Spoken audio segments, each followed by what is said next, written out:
God didn't quietly lead the Israelites out of Egypt.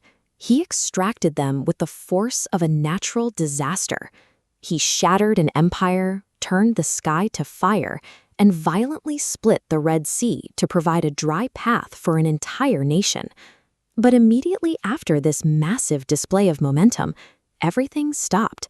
A journey to the Promised Land that could have taken a matter of weeks ground to a halt, turning into 40 years of wandering in a barren desert. From a human perspective, this looks like a logistical failure.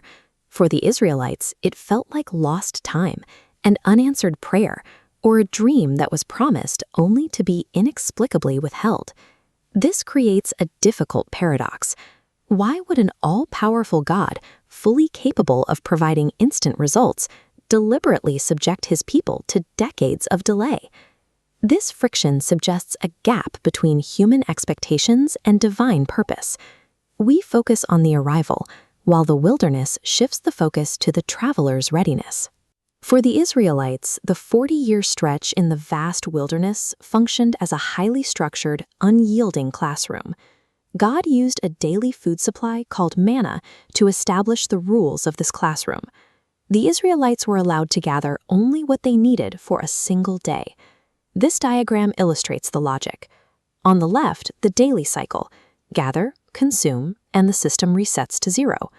On the right, attempting to stockpile is impossible. Hoarded manna would immediately spoil and fill with maggots, rendering self-sufficiency useless. This daily limit served as a tool for psychological rewiring. It forced an entire generation to break their dependence on a visible stockpile and instead trust their provider one day at a time. By withholding the timeline while maintaining the promise, God systematically dismantled the human illusion of control. Despite these lessons, the urge to force an outcome remains a universal human instinct. When God withholds the when, we often try to manufacture the how. Abraham and Sarah attempted this by bypassing the wait for a biological heir. They used Sarah's servant, Hagar, to produce a son, Ishmael.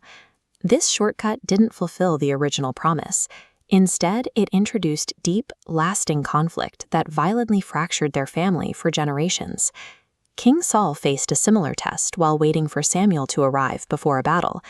Under pressure and fueled by anxiety, Saul took matters into his own hands and performed an unauthorized sacrifice, choosing his own timing over specific instructions.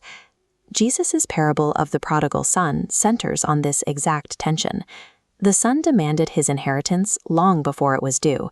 He received the gift early, but without the maturity to manage it, he quickly spiraled into recklessness and ruin. In each of these cases, the attempt to jump ahead of the schedule resulted in a fractured outcome. The historical record suggests that attempting to force a promise early carries the same weight as ignoring the instruction altogether. The shortcut doesn't just alter the timeline, it leaves the recipient broken.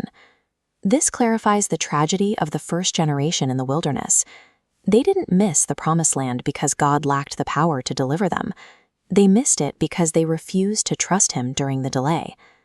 To avoid that same path, we have to redefine what waiting actually looks like.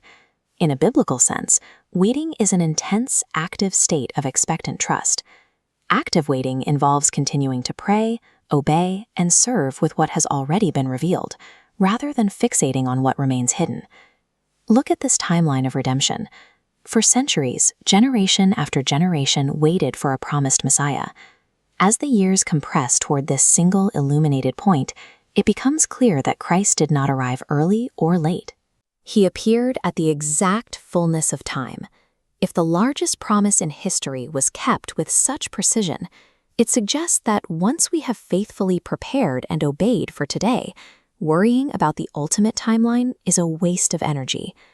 The ultimate freedom is not found in controlling your future, but in surrendering it to the God who perfectly times your arrival.